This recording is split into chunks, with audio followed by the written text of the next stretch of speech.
Hi, welcome to my YouTube channel Learn English with Samir. Today we are going to learn use of had better. आज हम detail में जानेंगे कि कहाँ कैसे क्यों यूज करते हैं had better को एंड ये कैसे डिफरेंट है should. had better और should दोनों ही एक मॉडल वर्ब होती है बट इनके अलग अलग यूजेस होते हैं. आज उसी को हम डिटेल में इस वीडियो के एंड तक जानेंगे कि कहाँ हमने had better का यूज करना है एंड कहाँ हमने should का यूज करना है. आइए जान लेते हैं. जो हमारा had better है ये यूज किया जाता है टू एडवाइज और टू सजेस्ट समवन. जब भी हमने किसी को सजेशन या एडवाइस देनी होती है सो हम लेसन यूज करते हैं हैड बेटर और हम शुड का भी यूज कर सकते हैं. लेकिन जो हैड बेटर है इसकी हिंदी होती है अच्छा होगा या बेहतर होगा.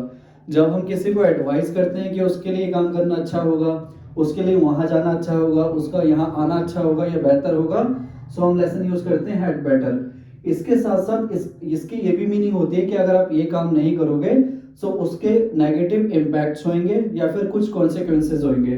वेरएज जब हम शुड की बात करें सो ये एडवाइस या सजेशन देने के लिए तो यूज किया जाता है लेकिन इसके कोई कॉन्सिक्वेंसेज की बात नहीं करते हम सेंटेंसेस में या फिर इसके कोई बैड इम्पैक्ट की बात नहीं करते. ये जनरली किसी को एडवाइस या सजेशन देने के लिए यूज किया जाता है. फॉर एन एग्जाम्पल ये हमारे पास सेंटेंस है यू शुड स्टडी. अब हमने किसी को सजेशन या एडवाइस दे दी जो कि जनरल सजेशन एडवाइस है यहाँ, लेकिन हमने उसको ये नहीं बताया कि अगर आप स्टडी नहीं करोगे तो आपके साथ बुरा होगा या फिर उसके नेगेटिव इम्पैक्ट होगा. हमने नॉर्मली बोल दिया कि you should study, generally advice दे दी. लेकिन जब हम हैड बेटर के सेंटेंसेस जो हमारे पास गिवन है 1 to 7 हम इन सेंटेंसेस के थ्रू जानेंगे कि हैड बेटर जब हम सेंटेंसेस में यूज करते हैं तो उसकी क्या मीनिंग होती है, वो कैसे शुड से डिफरेंट होता है. आइए डिटेल में समझ लेते हैं. फर्स्ट सेंटेंस है हमारे पास you had better tell her everything. आपके लिए अच्छा या बेहतर होगा उसको सब कुछ बता देना. देखिए अफर्मेटिव सेंटेंस है ये. अफर्मेटिव सेंटेंस का स्ट्रक्चर क्या होता है, हमने सब्जेक्ट लिखना होता है, उसके बाद हैड बेटर लिखना होता है as it is, then verb की फर्स्ट फॉर्म, उसके बाद ऑब्जेक्ट या रेस्ट ऑफ द पार्ट. हमने लिख रखा है सब्जेक्ट हैड बेटर लिख रखा है, उसके बाद वर्ब की फर्स्ट फॉर्म टेल लिख रखी है, फिर हर एवरीथिंग लिख रखा है. इस सेंटेंस को अगर हम बारीकी से देखेंगे, अगर हम डीपली अंडरस्टैंड करेंगे सो सेंटेंस की मीनिंग है you had better tell her everything. आपके लिए बेहतर या अच्छा होगा उसको सब कुछ बता देना. अगर आप उसको सब कुछ नहीं बताते हो so there will be consequences, there will be bad impact of that. It means कि अगर आप उसको कुछ नहीं बताओगे सो आपके बीच में क्लासेस होंगी और हो सकता है कि ब्रेकअप हो जाए या फाइट स्टार्ट हो सकती है. सो जब हमने हैड बेटर का यूज करा सो हमने उस पर्सन को बताया कि अगर आप ऐसा नहीं करते हो सो आपके लिए बैड होगा, नेगेटिव होगा. लेकिन अगर इस हैड बेटर की जगह हम यूज करते हैं शुड सो इस सेंटेंस की मीनिंग देखो चेंज हो गई. अब हमने कहा you should tell her everything, हमने जनरल ही एडवाइस दे दिया कि हम कह रहे हैं उसको कि आपको उसको एवरीथिंग बता देना चाहिए बस. इससे ज्यादा कोई मैसेज कन्वे नहीं हुआ जब हमने शुड का यूज करा. लेकिन जैसे ही हमने हैड बेटर का यूज करा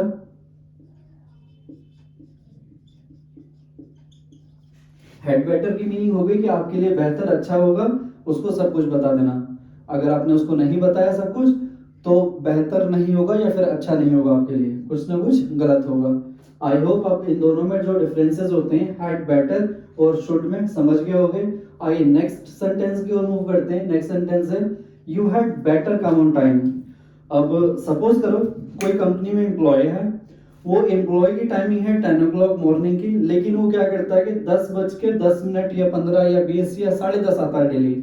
सो उस कंपनी का जो मैनेजर या फिर जो भी सुपरवाइजर होगा उस कंपनी उसको एम्प्लॉय को बताएगा या बोलेगा you had better come on time. आपके लिए बेहतर या अच्छा होगा समय पर आना. अगर समय पर नहीं आओगे सो आपकी सैलरी कम हो सकती है, आपको फायर किया जा सकता है या फिर आपके सैलरी में से डिडक्शन हो सकता है. इनडायरेक्टली उसने ये बातें कह दी. इस हैड बेटर में ही वो सारे नेगेटिव वर्ड्स छुपे हुए हैं कि आपके लिए बेहतर नहीं होगा या फिर आपकी सैलरी काटी जा सकती है या फिर आपको जॉब से फायर किया जा सकता है या फिर आपको आपके सैलरी में से डिडक्शन किया जा सकता है. हैड बेटर का जैसे हमने यूज करा ये सारी मीनिंग अपने आप में वो समझ गया. तो नेक्स्ट टाइम से वो एम्प्लॉय क्या करेगा, अपनी टाइमिंग पर ही आएगा. 10 बजे की टाइमिंग है सो एग्जैक्ट 10 o'clock उसको आना होगा. सो आई होप आप समझ गए होंगे कि जब भी हम हैड बेटर का यूज करते हैं सो हम किसी को इनडायरेक्टली बताना चाहते हैं कि अगर आप ऐसा नहीं करोगे सो कुछ ना कुछ गलत होगा, there will be bad impact of that, या फिर there will be consequences of that. And the third sentence is she had better not come here anymore. And third sentence में लिखा है हमने नेगेटिव स्ट्रक्चर है ये. नेगेटिव स्ट्रक्चर कैसे लिखते हैं, हमने सबसे पहले सब्जेक्ट लिखना होता है, उसके बाद as it is had better लिखना होता है, देन हमने नेगेशन यूज करना होता है नोट का जो हमने यूज कर रखा है, उसके बाद वर्ब की फर्स्ट फॉर्म यूज करनी होती है, वर्ब की फर्स्ट फॉर्म गिवन है, देन उसके बाद या फिर ऑब्जेक्ट का हो या फिर रेस्ट ऑफ द पार्ट का हो यूज कर सकते हैं. And the sentence is she had better not come here anymore. उसके लिए अब और यहाँ आना अच्छा या बेहतर नहीं होगा. इस सेंटेंस की मीनिंग देखोगे तो समझोगे कि सेंटेंस में ये उसे बताया जा रहा है कि अब उसका यहाँ और आना अच्छा नहीं होगा. अगर वो यहाँ अभी भी आती है सो कुछ ना कुछ गलत होगा उसके साथ या फिर कुछ ना कुछ नेगेटिव इम्पैक्ट होगा उसका. सो आई होप थर्ड सेंटेंस आपको समझ आ गया होगा कि हैड बेटर क्यों हमने यूज करा और इस सेंटेंस में इसकी क्या मीनिंग हो गई. And the fourth sentence is you had better not lie to her. अब सपोज करो दो पर्सन हैं, एक पर्सन दूसरे पर्सन को कह रहा है कि आपको उससे झूठ नहीं बोलना चाहिए, या आपके लिए उससे झूठ बोलना बेहतर अच्छा नहीं होगा. अगर आप अभी भी झूठ बोलते हो उससे तो हो सकता है वो आपसे फाइट करे या फिर ब्रेकअप कर ले. सो इस सेंटेंस में इनडायरेक्टली उसको बताया जा रहा है कि आपका ऐसा करना सही नहीं होगा या फिर आपको अब ऐसा नहीं करना चाहिए. सो उस सिचुएशन में हमने क्या यूज कर लिया, हैड बेटर का यूज कर लिया.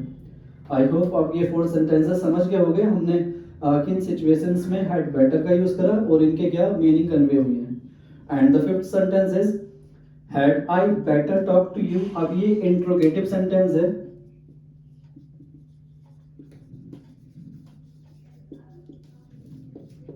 इंट्रोगेटिव जो सेंटेंसेस होते हैं हम उसमें इंट्रोगेशंस का काम करते हैं, क्वेश्चंस पूछते हैं किसी से. जब भी हम इंट्रोगेशंस करते हैं जो भी हमारी हेल्पिंग वर्ब होती है वो हम फर्स्ट में लिखते हैं, जो हमने हैड को लिख रखा है फर्स्ट में. उसके बाद हम लिखते हैं subject, then as it is better लिख देते हैं, देन वर्ब की फर्स्ट फॉर्म लिखते हैं, उसके बाद ऑब्जेक्ट लिखते हैं, देन क्वेश्चन मार्क लिखते हैं. सो हमने लिख रखा है इंट्रोगेटिव फॉर्म में. And the sentence is had I better talk to him, talk to you. क्या मेरे लिए अच्छा या बेहतर होगा आपसे बात करना, ये सेंटेंस की मीनिंग है.